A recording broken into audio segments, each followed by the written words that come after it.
बिस्मिल्लाहिर्रहमानिर्रहीम। अस्सलाम वालेकुम। क्या हाल है आप सबका? उम्मीद है सब खुश होंगे, आबाद होंगे। अल्लाह सबको खुश और आबाद रखे, आमीन सुम्मा आमीन।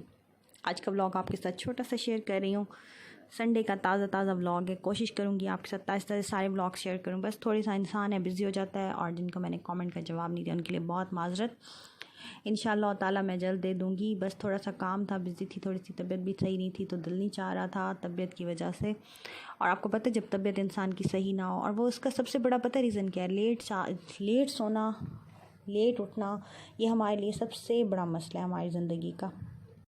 और हम सबको कोशिश करनी चाहिए कि जितनी जल्दी सुबह उठ सकते हैं उठें, जितनी जल्दी सो सकते हैं सोएं। बस आजकल कुछ रूटीन ऐसी बन चुकी है, अल्लाह करेगा सब सही हो जाएगा। तो मैं इसके ऊपर एक बहुत अच्छी चीज़ पढ़ रही थी। पहले तो मैंने दिल की आपके साथ पूरी शेयर कर, और मैंने रिकॉर्डिंग भी की। बस फिर कोई इशू हो गया, वो रिकॉर्डिंग ऊपर नीचे हो गई, मेरा हाथ ही लग गया और पूरी रिकॉर्डिंग 2 दफ़ा ख़त्म हुई है। तो मैंने सोचा मैं शॉर्ट करके आपके साथ शेयर कर लेती हूँ। और बहुत ही बेहतरीन बात है। सब लोग गौर से सुनिएगा और दुआ में याद रखिएगा। किसी को अगर कोई भी बात अच्छी लग जाए, उसका मुझे फ़ायदा हो जाए, तो इससे ज़्यादा मुझे और क्या चाहिए। जल्द सोना। रसूल सल्लल्लाहु अलैहि वसल्लम की एक आदत मुबारका ये भी थी कि आप सल्लल्लाहु अलैहि वसल्लम रात जल्द सो जाया करते थे। अमूमन आप सल्लल्लाहु अलैहि वसल्लम नमाज इशा के फ़ौरन बाद सो जाते थे, यानी रात जल्द सोना, सुबह जल्द उठना आप सल्लल्लाहु अलैहि वसल्लम के मामूलात में शामिल था। सुभान अल्लाह। हमारी बायोलॉजिकल वॉच जो कि हमारे पूरे जिस्म के निज़ाम को मुनज़्ज़म करती है, जब ये बाहर अंधेरा देखती है तो ये आपके जिस्म को सोने का सिग्नल देती है, जिस्म को तैयारी करने के लिए 1.5 से 2 घंटे का टाइम देती है कि इस वक्त तक आपको लाजमी सोना है। नोट कीजिए, नमाज मगरिब और नमाज शाम में भी तकरीबन इतना ही दौरानिया होता है।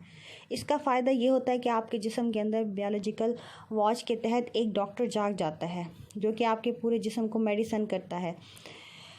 अगर कहीं ज़ख़म आ गया है वो इसको रिपेयर करेगा, अगर जिगर या किसी और अज़ा में कुछ मुश्किल है तो इस पर काम करेगा। बल्कि सोने के बाद सबसे पहले जिगर पर ही काम होता है। जो जिगर के मरीज़ हैं, इनके लिए राय भी है कि जहां वो अपना इलाज कर रहे हैं वो अपनी जगह, लेकिन अपनी नींद के निज़ाम को बेहतर करके अपने जिस्म के डॉक्टर को इलाज का मौका दीजिए।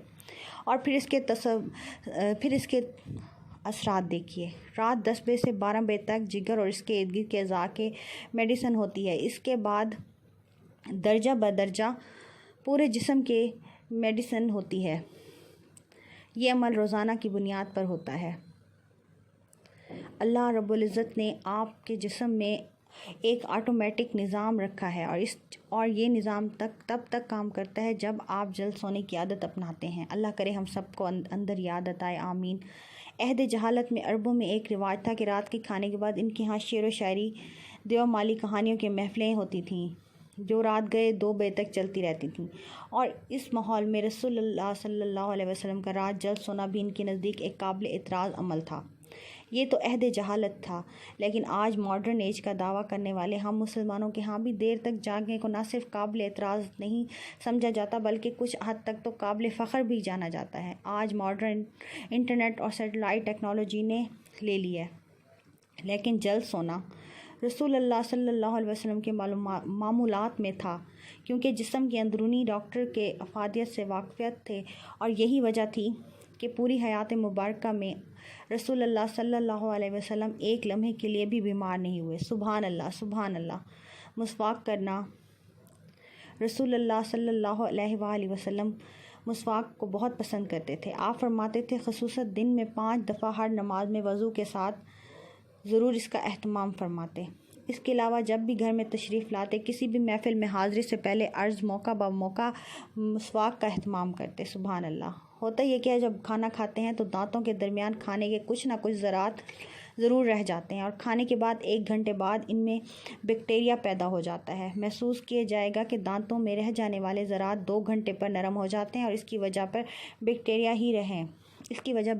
ही है। इसलिए हमें कहा गया है कि खाने से पहले, बाद सोने से पहले, बाद मुस्वाक का एहतमाम लाजमी किया जाए। आपको हार्ट अटैक का भी मसला नहीं बनेगा अगर आप मुस्वाक नहीं करते, तो सबब यही होगा। ये तहकीक भी आजकल है। आज अमेरिका और मगरबी ममालिक में सुबह उठते बगैर दांत मुंह साफ़ किए खाने पीने का रिवाज आम है, جو ان میں طرح طرح کی بیماریوں کا سبب بن رہا ہے۔ آسٹریلیا کی ایک یونیورسٹی نے ہارٹ اٹیک کے 500 مریضوں پر ریسرچ کی۔ انہوں نے جہاں بہت سی وجوہات بیان کی، وہاں ایک کامن وجہ یہ بھی سامنے آئی کہ یہ لوگ ٹوتھ برش کرنے کے عادی نہ تھے، جن کے سبب دانتوں میں جمع میل پیٹ میں جا کر اس قدر ملٹی پلائی ہوا کہ یہ ہارٹ کی جو نالیاں وغیرہ ہوتی ہیں نا، انہیں اس نے بلاک کرنے کا سبب بنا۔ ان کو ہارٹ اٹیک کا اصل سبب ان کے دانتوں کا میل تھا، جبکہ ہمیں رسول اللہ صلی اللہ علیہ وآلہ وسلم نے مسواک کی اس حد تک تلقین فرمائی کہ ایک موقع پر فرمایا کہ اگر امت پر بھاری نہ ہوتا تو میں امت پہ مسواک فرض قرار دیتا۔ سبحان اللہ۔ آج کی ماڈرن سائنس یہ ثابت کر چکی ہے جن لوگوں کو ٹوتھ برش زیادہ کرنے کی عادت ہوتی ہے، ان کے غصہ کم آتا ہے، وہ اکثر ٹھنڈے مزاج پرسکون رہتے ہیں۔ جس شخص کو زیادہ غصہ آتا ہے اور بلڈ پریشر اکثر ہائی رہتا ہے، طبیعت میں بے چینی، تو وہ زیادہ سے زیادہ مسواک کیا کرے۔ 2-3 ماہ میں ہی اس کو حیران کن معجزاتی فرق محسوس ہوگا۔ ہفتے میں 2 روزے۔ رسول اللہ صلی اللہ علیہ وسلم کے معمولات میں پیر اور جمعرات کا روزہ بھی شامل تھا۔ آپ صلی اللہ علیہ وآلہ وسلم یعنی کہ ہفتے میں 2 روزے رکھتے۔ رسول اللہ صلی اللہ علیہ وآلہ وسلم کا قول مبارک ہے، مسلمان 1 آنت میں کھانا کھاتا ہے جبکہ کافر 3 آنت میں، اور ہمیں نصیحت فرمائی ہے جب خوب بھوک لگے تو کھانا کھاؤ اور ابھی بھوک باقی ہو تو چھوڑ دو۔ قول و عمل آج جدید میڈیکل کی زبان میں آٹوفیجا کہلاتا ہے۔ یہ انسانی جسم کو صحت مند رکھنے کا بہت عظیم راز ہے۔ ہوتا یہ کہ جب ہم معمول کے مطابق اپنی ضرورت سے زیادہ کھانا کھاتے رہتے ہیں تو جسم میں ایکسٹرا پروٹین فیٹس اکٹھے ہو جاتے ہیں جو کہ جسم کی ضرورت سے زائد ہوتے ہیں اور بے سبب بے حس جسم کے اندر زہر کا کردار ادا کرتے ہیں، مختلف بیماریوں کا سبب بنتے ہیں۔ آج کی عام بیماریاں شوگر، کولیسٹرول، بلڈ پریشر کا بنیادی سبب بھی یہی ایکسٹرا فیٹس ہیں۔ جب آپ کو بھوک لگتی ہے تو جسم کے اندر کھانا ہضم کرنے کا خود کار نظام پوری طرح سے تیار ہو جاتا ہے۔ اگر ہم نے 100 لقمے کھانے تھے مگر 70 پر ہاتھ روک لیا تو باقی 30 لقموں کے جن کی جسم کو ضرورت تھی وہ ضرورت ان ایکسٹرا پروٹین فیٹس کو کھا کر پورا کرتے ہیں۔ جسم اپنے خودکار نظام کے تحت اکٹھا ہونے والے زہر کو ختم کرتا ہے، آپ صحت مند رہتے ہیں۔ اور جب 3 روز کچھ کوتاہی ہو گئی اور آپ نے پیر کو روزہ رکھ لیا تو دن بھر کے طویل روزے کے باعث آٹوفیجیا کے عمل کو ایکٹیو ہونے کا بھرپور موقع مل جاتا ہے، اور جو آپ نے کوتاہی کی ہوتی ہے، آپ کے جسم کے اندر جو فالٹ ہوتا ہے وہ ریپیئر ہو جاتا ہے۔ روزے کے معمولات۔ جمعرات کا پھر روزہ۔ جب یہ سنت رسول اللہ صلی اللہ علیہ وآلہ وسلم آپ کے معمولات کا حصہ بن جاتی ہے تو بیماری پیدا کرنے والے سیل آٹوفیجا کا عمل ہفتے میں 2 بار دہرائے جانے کے باعث اکثر ہی نہیں ہو پاتا۔ آپ سدا صحت مند رہتے ہیں۔ سبحان اللہ، سبحان اللہ۔ آج ہم سائنسی تحقیقات پر بہت یقین رکھتے ہیں۔ کیا ہم اس انتظار میں ہیں کہ سائنس رسول اللہ صلی اللہ علیہ وآلہ وسلم کی سنت مبارکہ کو پروف کرے تو ہم اللہ کے رسول صلی اللہ علیہ وآلہ وسلم کی سنتوں پر عمل کرنا شروع کریں؟ حقیقت یہ ہے کہ سائنس رسول اللہ صلی اللہ علیہ وسلم کی سنتوں سے بہت پیچھے ہے۔ آپ صلی اللہ علیہ وسلم کی ساری حیات طیبہ سنتے ہمارے لیے مشعل راہ ہیں اور انہی میں ہمارے لیے دنیا اور آخرت کی کامیابیوں کی راحتیں ہیں۔